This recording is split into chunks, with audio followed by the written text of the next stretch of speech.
For more reaction and insight, we welcome Turkey expert Dr. Eytan Cohen Yanarocak from the Moshe Dayan Center at Tel Aviv University. Thank you so much for being here in studio. So what do you make of this report? Is this a legal requirement in Turkey, or is this just part of Recep Tayyip Erdogan's plans to put more and more pressure on Israel right now? Well, it's both.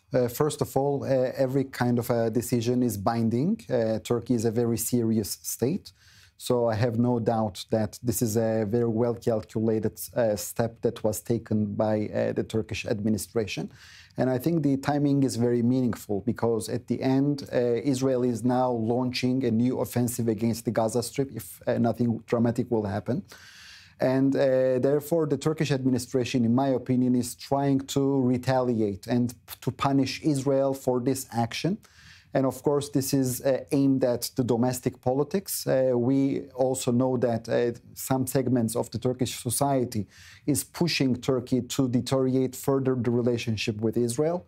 So it's not a coincidence that in order to satisfy those masses, the government of Turkey has to take some steps here.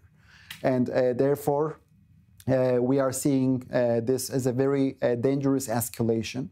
But still, there are some other tools as well that they may use in the future.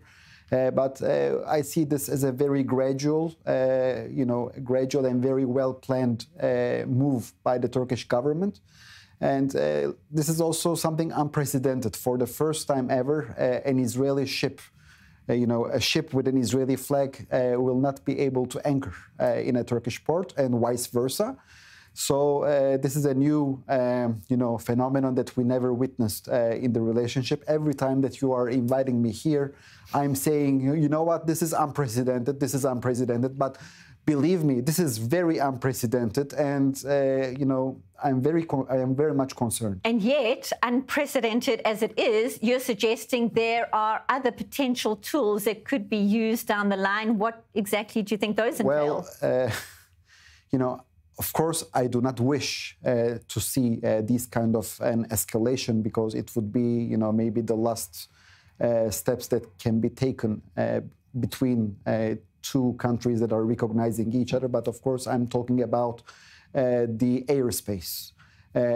We all know that a plane which is departing from the Ben Gurion airport is using the Turkish airspace in order to reach, for instance, to Russia, to China. Of course, thanks to the Abraham Accords, thank God we have also now another window through, Jordan, Saudi Arabia, United Arab Emirates. But still, why should we sacrifice? This is a very important. Since the creation of the State of Israel, Israel and Turkey always enjoyed good relations. These two countries never declared hostilities against each other. And since 1949, Israel is enjoying the Turkish airspace. So I really hope that this dangerous escalation will be halted and the common sense will prevail, because this is what we really need in these days. And of course, all of this is unfolding as Ankara presents itself as some kind of mediator. What do you make of that, you're laughing, potential role that it's trying to play? How seriously can it be taken right now? Well, we all know this symbiotic relationship between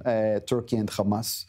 I assume that also our decision makers are very much aware of this situation. I don't think that, Israeli government is perceiving Turkey as an, neutral arbiter.